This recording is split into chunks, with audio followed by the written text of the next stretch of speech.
Hello guys, అందరూ ఎలా ఉన్నారు? ఈరోజు అయితే దొండకాయ ఫ్రై కర్రీ చేస్తున్నాను. ముందైతే పచ్చిమిర్చి ఆనియన్ కట్ చేసుకొని దొండకాయలు బాగా వాష్ చేసుకొని కట్ చేసుకోవాలి చిన్న ముక్కలుగా.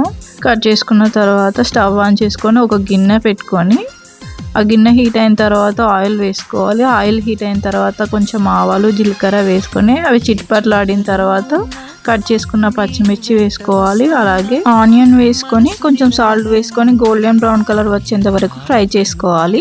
ఇవి ఫ్రై అయిన తర్వాత కొంచెం అల్లం వెల్లుల్లి పేస్ట్ వేసుకొని ఫ్రై చేసుకొని పసుపు వేసుకొని కలుపుకొని దొండకాయ ముక్కలు యాడ్ చేసుకొని కూరకు సరిపడినంత ఉప్పు వేసుకొని కలుపుకొని మూత పెట్టుకోవాలి.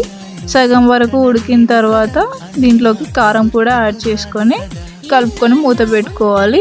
దొండకాయ మొత్తం సాఫ్ట్గా అయిన తర్వాత లాస్ట్లో కొంచెం ధనియా పౌడర్ కొత్తిమీర వేసుకుంటే కర్రీ అయితే రెడీ అయిపోతుంది. Thank you for watching. Please like, share and subscribe.